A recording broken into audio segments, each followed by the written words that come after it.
The discovery of a John Doe steps from a Shreveport mosque leaves the community reeling. A dead body outside of a mosque, post 9/11. Could this have been a hate crime? Solving a case like this becomes top priority just to ease the mind of the community. We're appealing to the public that if they have any information... The pressure is going to be huge. Have you guys received any threats here or noticed anything suspicious? And as Detective Demery digs for clues, he unearths another unsolved crime. Hey! This is big. There's no way this can be a coincidence. Shreveport PD! As the circle of suspects grows, Demery must solve both cases to take a predator off the streets. You can stop playing with me and tell me, what did you do with that gun? Did you take my baby to the country? Yeah. Murder and me, we go way back. When I was a child, murder took my mother. Years later, it came from my brother. That's when I found my mission in life. Every case I worked, I solved. Every case I solved, I got a confession. I'm Detective Rod Demery. I didn't choose murder. Murder chose me.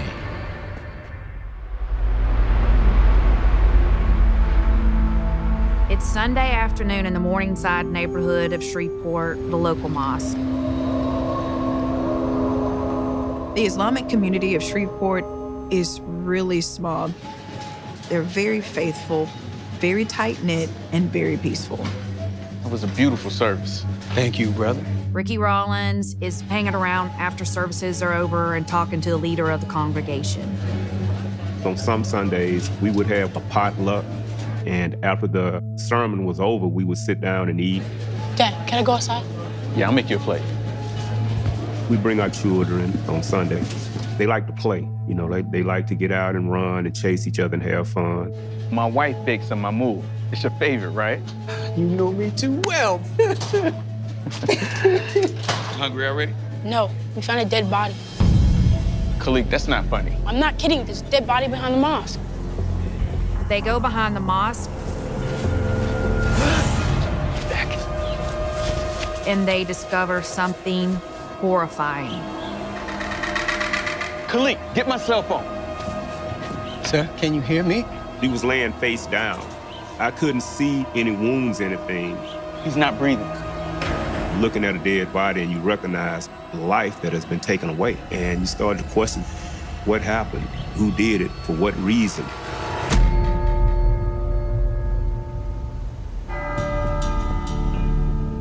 This particular Sunday morning, I'd missed church service, but I went afterwards. It's a place where I could go to reflect, gather my thoughts, pray, and meditate on life. I think when you get closer to your spiritual guide, it kind of puts things in perspective. You realize that everything is bigger than you, and you're just a part of it. It's kind of a humbling experience.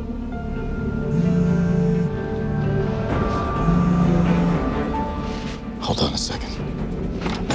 This is Demery. While I'm in prayer, I get a call from dispatch. A body has been found outside a Shreveport mosque. All right, I'm on my way.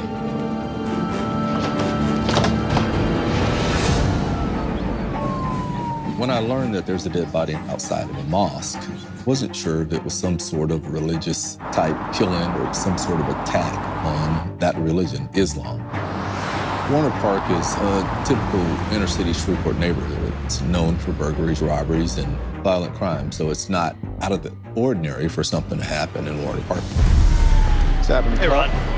So what do we got here? So a body found by a couple of the members of the mosque after their services. Detective Turner can take you to it. Thanks, man. Yes. When I get to the crime scene, I meet with Detective Turner. Turner was a veteran. He'd been around for a while, so he was a pretty good detective. Turner. Demery, you made it. So what do we got? Well, not much. There's no ID on the victim, and the cause of death seems to be some type of trauma. Okay. We'll know more when the coroner gets here. All right, let's take a look at the body. In this particular case, Turner is the lead detective. My job is to be secondary. I back him up and follow his lead. At the crime scene, the first thing that I noticed was the victim was laying face down. His shirt's rolled up towards his shoulders, and his arms are above his head. So the body was found in this position? Yes, the EMS, they didn't move him. The victim also has blood around his neck, and there's grass on his back. Looked like somebody moved him. It's pretty obvious he had been moved. The positioning of his shirt and his arms above his head indicated that he probably was dragged by his feet. The question now is whether or not he was killed there or somewhere else and dumped there. The other question is, why would somebody dump his body at the mosque? Hey, Dimmer, check this out. Examining the crime scene closer, we find a trail of blood from the body that leads around the mosque.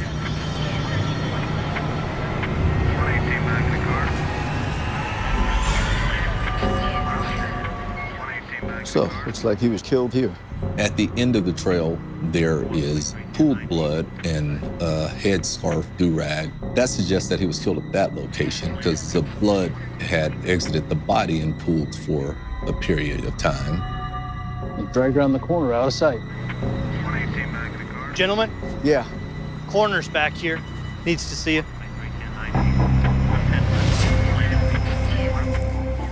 Smith, you find anything?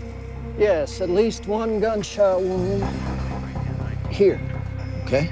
Obviously, we'll learn more from the autopsy, but I'd like to flip him over to see if there's an ID. Absolutely.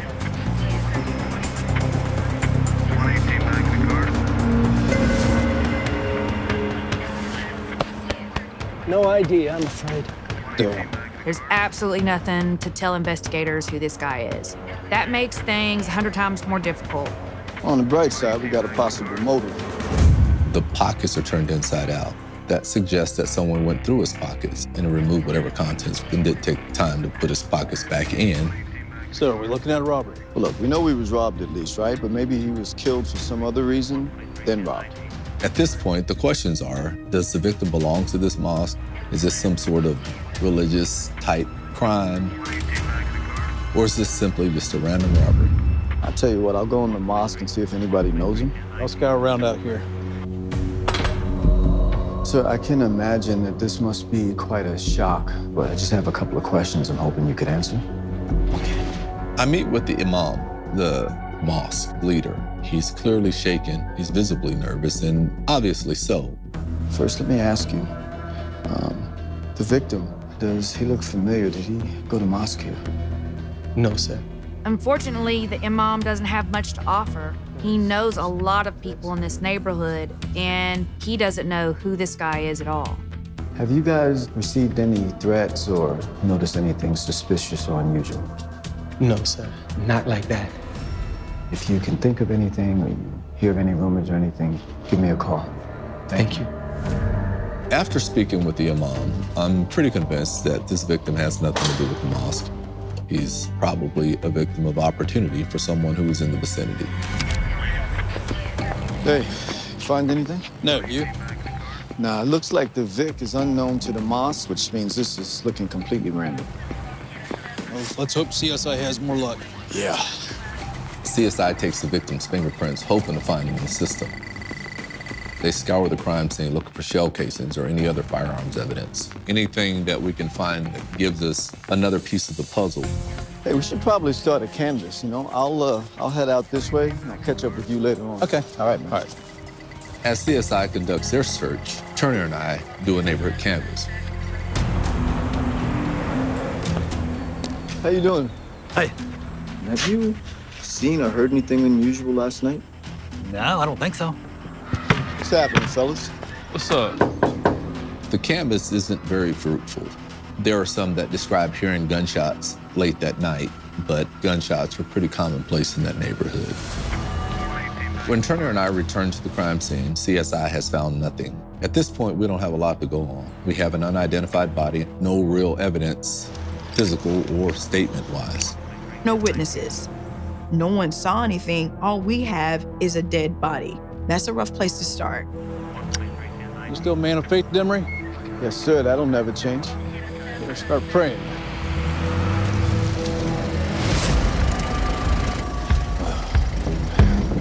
Turner's worried about the optics. A body has been found outside of Shreveport Mosque. People are going to naturally draw conclusions. Solving a case like this becomes top priority just to ease the mind of the community.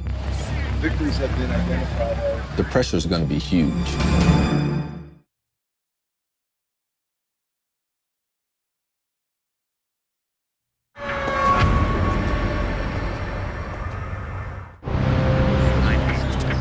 I'm investigating a mysterious murder of a man found outside a Shreveport mosque. With no wallet or ID at the scene, we have no idea the identity of the victim. This is the type of case that can draw all sorts of media attention. But the fact remains that someone's been killed and you need to find out who killed them. We're appealing to the public that if they have any information, we're asking them to contact the Crime Stoppers tip line. Thank you, Detective.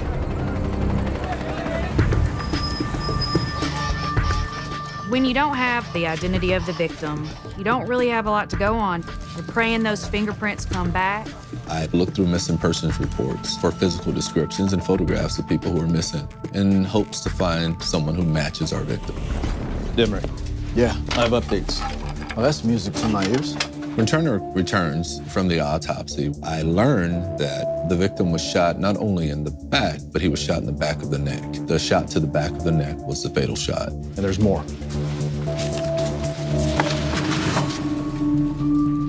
Damn right, we got a match. CSI is able to get a match to the fingerprints, and they identify him as 46-year-old Frederick Madden. The fact that we have an identity now, it dramatically changes the investigation. Now we have somewhere to go, something to do. According to this, Frederick Madden lives on Randolph Street. Good, let's start there. The first step would be to make a death notification and begin victimology, finding out who this victim is, where he was, and who the last person was seen with him.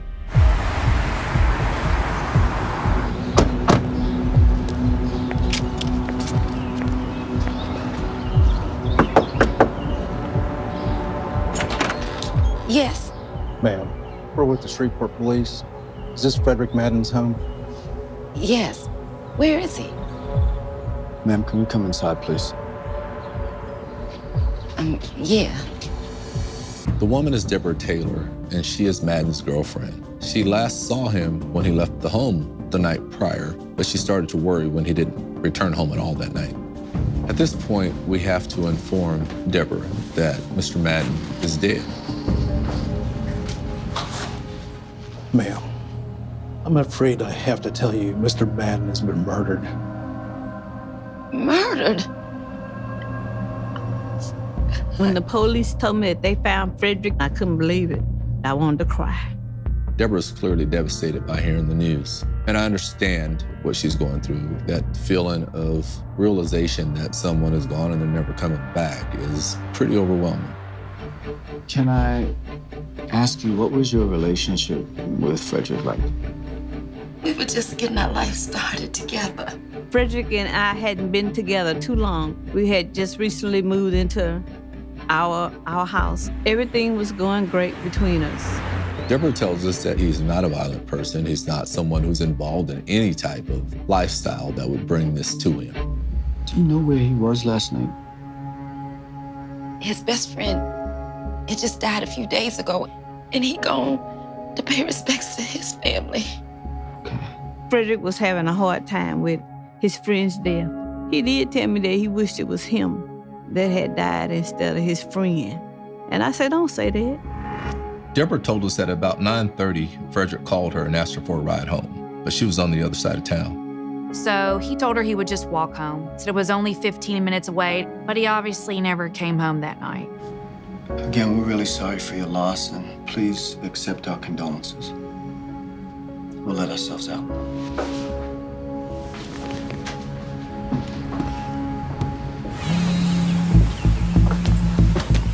This is Demery.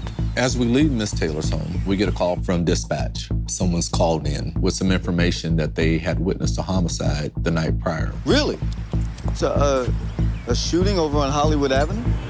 Hollywood Avenue and where the body was found are not far from each other. Yeah, that sounds promising. Tell you what, why don't you bring him down to the station? We'll be there in about 10 minutes. When we get something like this, it's probably pretty good information. Well, looks like our day just got a hell of a lot better. This could be something that blows the case wide open.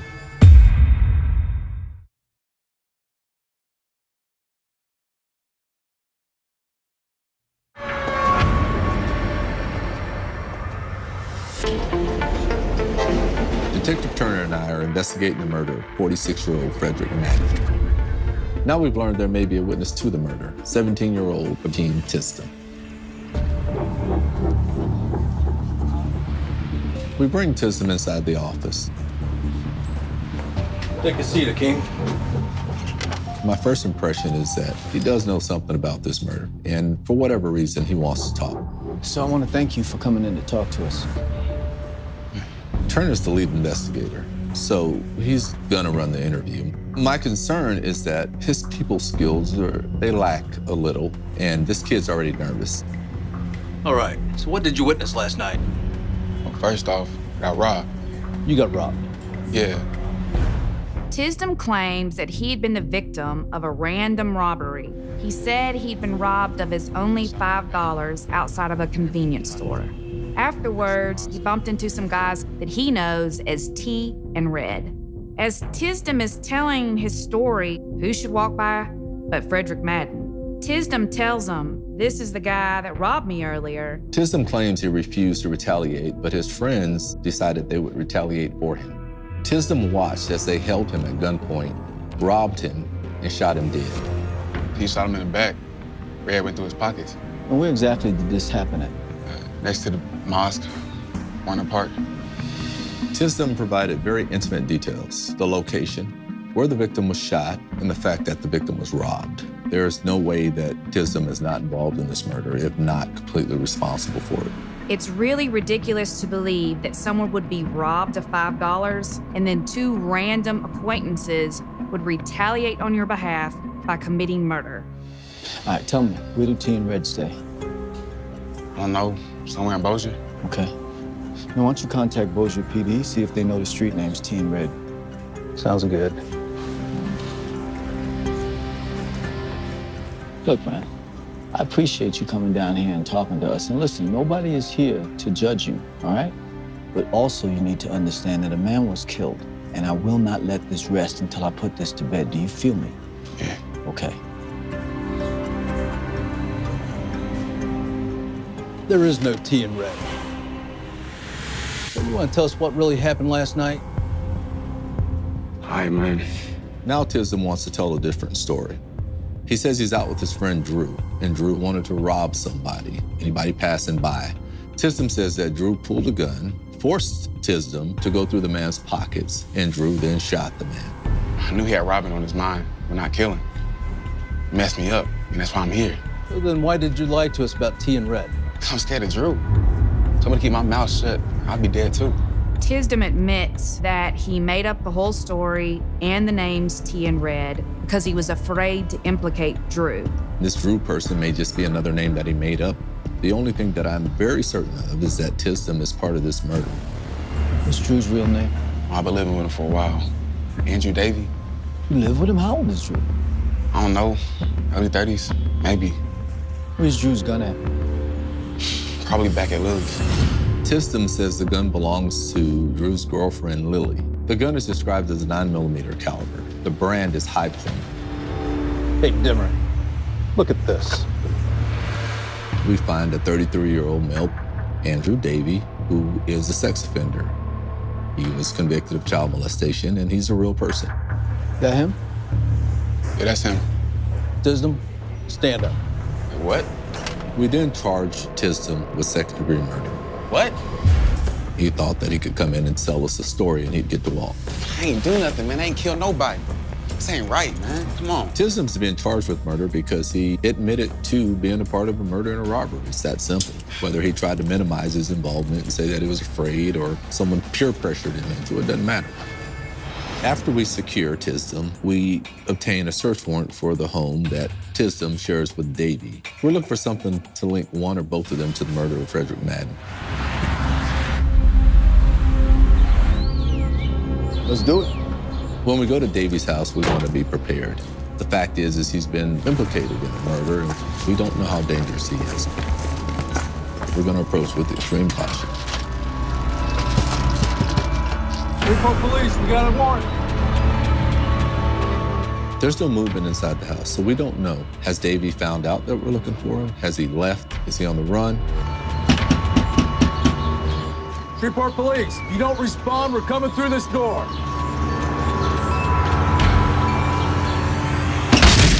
Shreveport PD, if you're here, show yourself.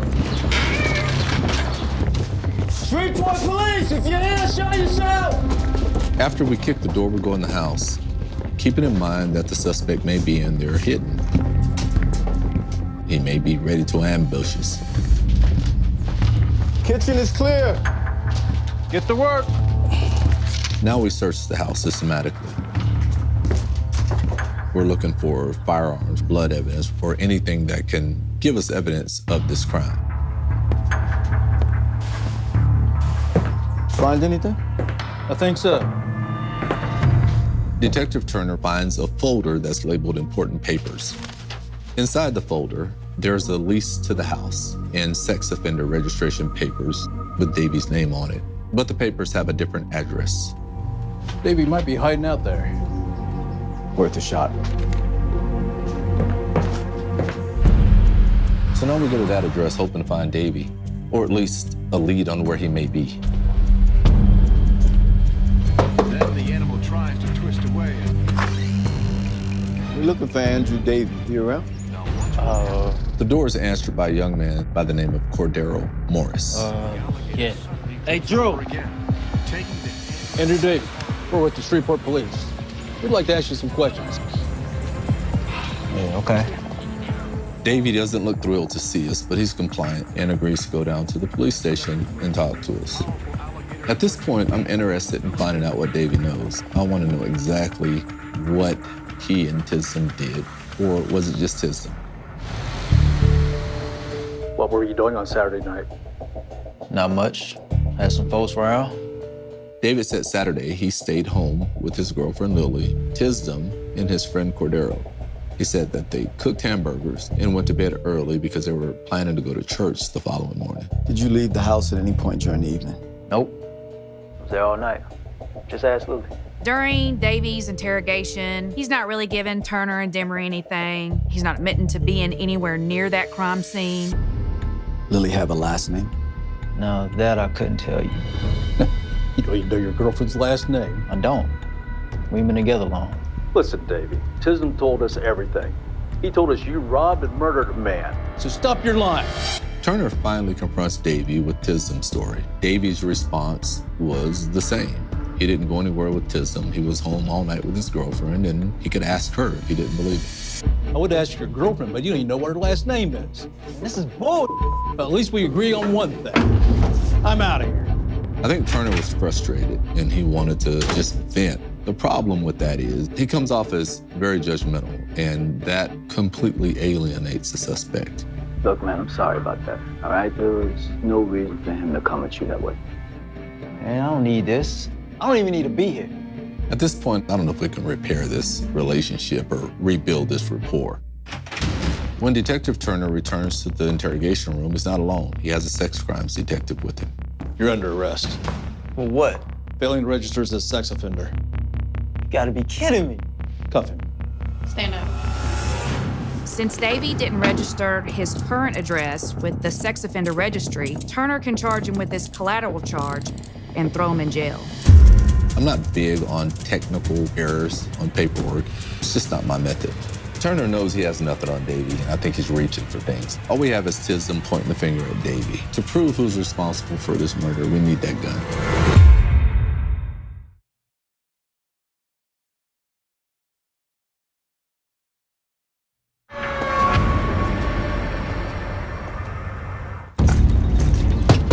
I'm working the murder of 46-year-old Frederick Madden with lead detective Turner.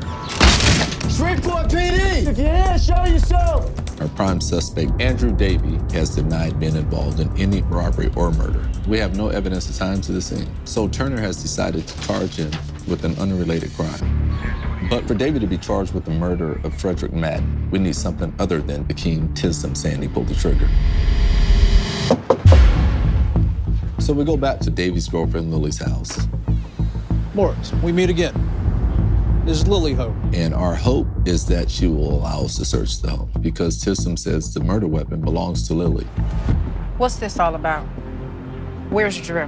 When we meet with Lily Hayes, she seems a little nervous and doesn't really want to talk to us. Ma'am, I'm Detective Demery. Mr. Davy has been taken into custody. Can I ask you a question? You have a weapon in the house? I have a gun for my protection. What type of weapon is it? It's a 9mm high point. She tells us that she has a 9mm high point pistol, and it's the same type weapon described by Tisdom. I asked Lily outright if we could see her gun. Can we come in? I guess so. Thank you. It's in here. Just point it out, don't touch it. Where's it at? It's under the bed in that box. Lily directs us to a box in her bedroom. So where's it at? But there's no firearm in the box. That's where I keep it. Lily says that she doesn't know where the firearm is and has no idea what happened to it. I don't believe it for a second. Are you willing to consent to a search of your home? Because we need to locate this weapon. I guess so, but what is this all about? I'll get the unit. Got it.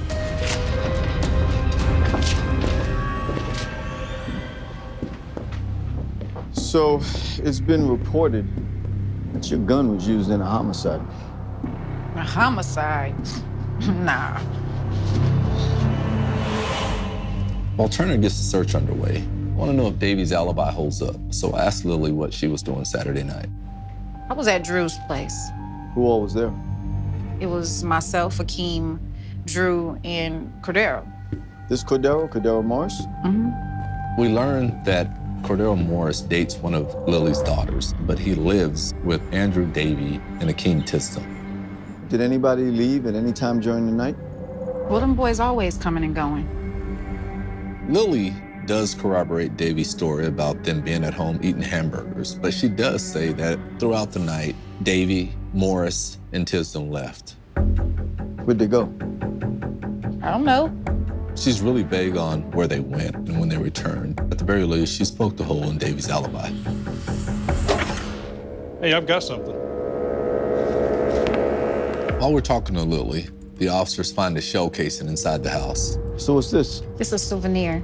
It's from the first time I shot a gun last year. I was gonna put it around my neck. Bag it. Lily says the 9mm shell casing is from her gun. So that shell case is collected for evidence. Okay, Cordaro. I'd like to ask you some questions too, down at the police station. We need to bring him down to the police station and interrogate him. He's been implicated by Davy and Lily. Cordaro, let's go.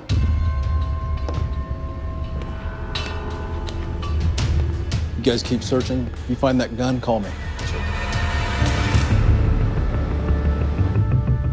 So, what were you doing on Saturday night? I was just at home with my baby boy. So you have a baby? Yeah. Lily already told us that you were out with Davy and Tisdom. We just went to get some weed, that's all. I swear. Morris changes his story and says that he did leave the house, but he denies being involved in any murder or robbery. About what time did you guys leave? Not too sure exactly. What's it gonna take to get some straight answers out of you, Morris? I'm being straight with you, I just don't have a good memory, that's all.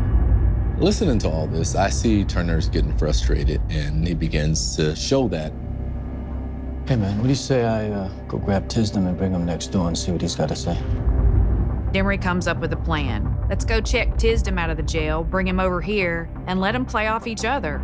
It's a very successful tactic when you have suspects talking, because eventually they're all going to point the finger at each other. All right, I'll be back.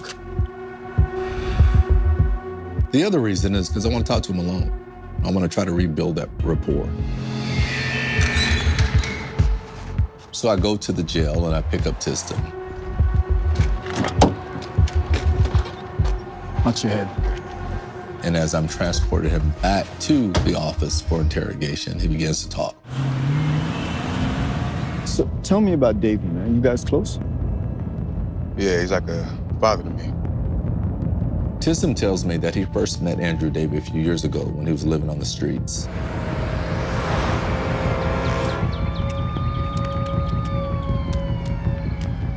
Hey, man, I'm real sorry, but think you can spare any change. Man, you too young to be out here. Where's your family at? I ain't got nothing left. Why don't you come with me? Tisdom said that he started going to Davy's church, and Davy eventually gave him a place to stay. Come on in, Akeem. This is Cordaro. He's staying here too until he gets himself together. Hey, man, I really appreciate this, man. It sounded like Cordaro was in a bind too. He had a baby and he also needed a place to stay. According to Tisdom, Davy was doing the good Christian thing by opening his doors to them. But I think Davy is a predator, and that's evident by the fact that he was a child molester. He's a person who obviously had a pattern of manipulating people that are younger and more vulnerable than he is. So, it's about them white boys? Then out of nowhere, Tisdom asked, is this about those white guys? And I'm wondering, what in the world is he talking about? What white boys? Before he shot that black dude. Tisdom says that prior to robbing and shooting Madden, Davy attempted to rob 2 white guys in an SUV that was parked. Tisdom says when Davy pulled the gun out, the white guys pulled off and Davy began firing shots. He hit him? I don't know. Me and Cordaro bounced him. So Cordaro was there? Yeah, he was. Got it. Now I'm wondering what's going on. You know, are there other victims? Were these guys on a crime spree? I have a lot of questions racing through my mind now. After talking to Tisdom, I go join Turner in the interrogation room with Morris. Hey, how's Tisdom? Very talkative. Seems like Drew was trying to carjack 2 white guys, and that Cordaro here was there. Yeah, that's true. He cracks and admits to being at both crime scenes. He corroborates everything we learned from Tisdom, but he adds one important detail about the murder of Frederick Madden. Look, man, after Drew shot the guy, we took off. About 15 minutes later, he made us go back. So you went back? Yeah, and that's when Drew made me lift the dead guy's legs because he was looking for his gloves or something. Morris explains that after the murder of Madden, Davy made them return to clean up the crime scene. So now Morris is absolutely guilty of being some sort of accessory or taking part in this robbery murder. But we still need corroborating evidence to charge Davy with Madden's murder. And now we have a whole new crime to investigate. Can you take us back to where the incident happened with the white guys? Yeah. If we can find evidence of this attempted robbery and shooting, we may be one step closer to holding Davy accountable. Right here. Morris takes us to where the victims sat in their SUV as Davy tried to carjack them at gunpoint. I'm hoping if we know the location, we can find out who the victims are by cross-referencing any police reports that were made that night. But what we found was even better. We find 2 9mm shell casings right where Morris said Davy fired his weapon. Bingo. Yeah. Hold tight for a second. In a short distance from the shell casings, we find some shattered auto glass. Hey! This is big. There's no way this can be a coincidence. Finally, we have some evidence, even though it's for a different crime. The question now is, who are the victims? And are they even still alive?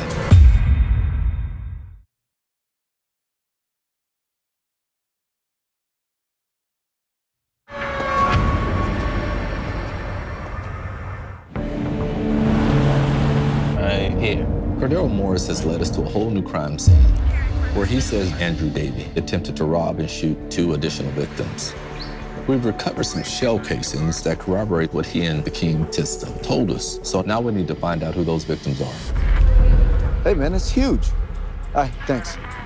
Hey, just got the address for the driver. You can meet us now. It's excellent. Morris, you're under arrest for murder. Murder? The armed robbery unit detectives were able to find the victims of that attempted robbery, Shane Payne and Tommy Young. And thankfully, they survived their ordeal. Now Turner can charge Morris in connection with the murder of Frederick Madden because he admitted to being present and he admitted to moving the body. I didn't murder nobody. At the same time, Andrew Davy still in custody on the sex offender violation. But in order to charge him with either of the crimes that Morris and Tisdom said he did, they need independent evidence. First, I thought he was joking. Next thing I know, bullets are coming through the window. Then I just floored it. You see the man with the gun in here? Yeah, that's him right there. Payne and Young corroborate the stories of Morris and Tisdom. And they identified Davey as the person who tried to rob him and shot at him. A few days later, we get some news from the crime lab. They've analyzed the shell casings we recovered from the carjacking scene. Hey, just got the crime lab reports back. All right, let me hear it. They compared the casings with the ones we picked up at Lily's house. Okay. And it's a match. The crime lab determined that all shell casings were fired from the same gun. This means that there's independent evidence that Davey used Lily's gun to shoot at Tommy and Shane. Well, good. So we got Davey on attempted robbery and attempted murder. Yeah. Come on, man. Could be worse. Turner's like a dog with a bone. He still wants to charge Davey with the murder of Madden and still looking for the Holy Grail, the murder weapon. Demery.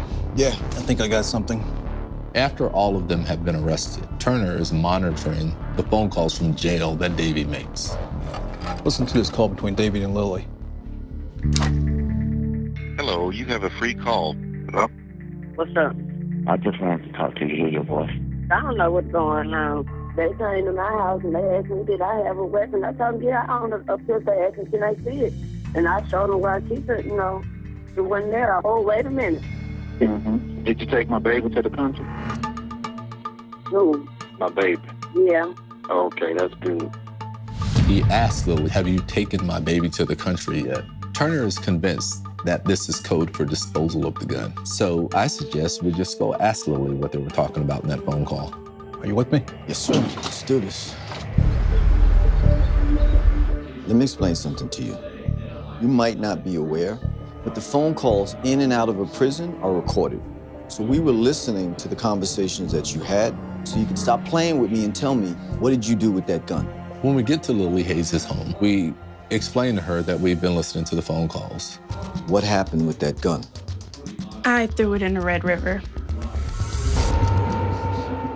But now we learn her oldest daughter took the gun and got rid of it. You threw it in the Red River? I chopped the gun into pieces and I tossed it there.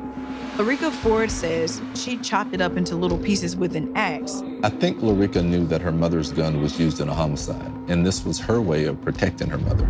Turner's gonna have to realize that the evidence that he's been looking for to charge Davey with murder is just not gonna be found. But I know at this point that there's enough evidence to charge Davey with the attempted robbery. Based on what we learned, I can only speculate on how things unfolded that night. I told y'all no more free rides. It was the first of the month and rent was due. Davey was short on money and he was no longer feeling charitable about the two guys living under his roof. Tisdom and Morris were vulnerable to Davey because he provided a place for them to stay. The manipulation was to enlist their help in any robberies or crimes that he wanted to commit. I believe he told them that they were gonna help him commit a robbery or he'd kick them out of his house. Either that or you back on the streets. Davey armed himself with his girlfriend's gun. Hey, come on! They went out looking for targets to rob. Here we go. He said he was gonna be here at 10 o'clock. They come across two individuals sitting in a car, Shane Payne and Tommy Young. Get out the car! I said, get out the car! You're joking, right? Oh, hell no! When Tommy pulled off, Davey fired shots at him. So after their failed carjacking attempt, they see this other guy walking down the street, and it's Frederick Madden. He's just in the wrong place at the wrong time. Y'all take the side, follow my lead.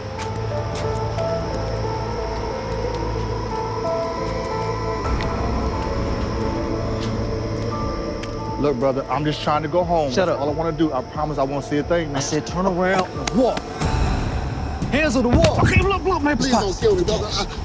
Come on, man. Cash. Davey ordered Tisdom to go through Madden's pockets. How much you got? How much is there? Not a lot, $2 bucks. That's it? Madden sees an opportunity to run away. But he couldn't outrun bullets.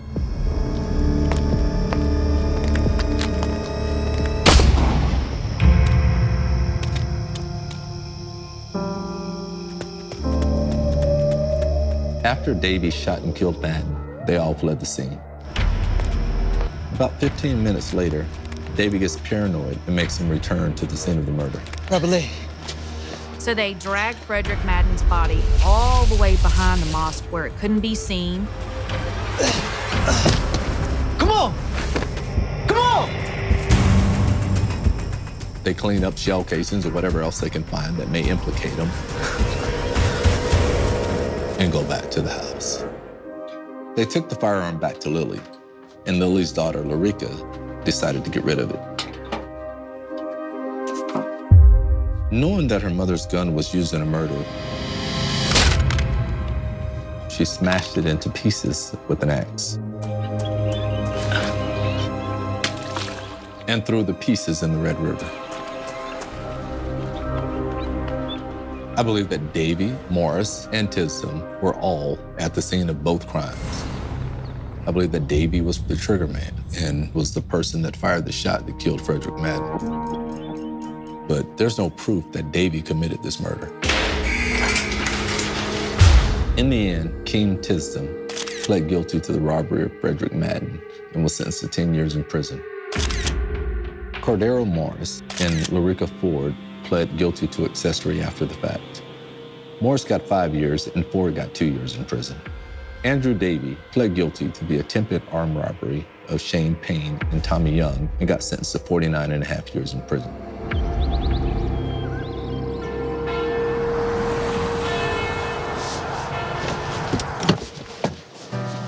I'm thankful that I have a spiritual compass. I'm thankful that my priority has always been to bring justice rather than go out and get somebody I think's a bad person. I think that Andrew Davy has 49 years, and hopefully in that 49 years, he can reconcile with his spiritual guide. Frederick Madden did not deserve this. He lost his life so senselessly for a few dollars. I think Frederick lived a good life, and he did the best he could. When I passed there now, I still remember Frederick laying back there. But I think that he's in a better place, and he got a smile on his face right now. Frederick Madden deserved happiness and freedom like everybody else. No one has the right to take that from him.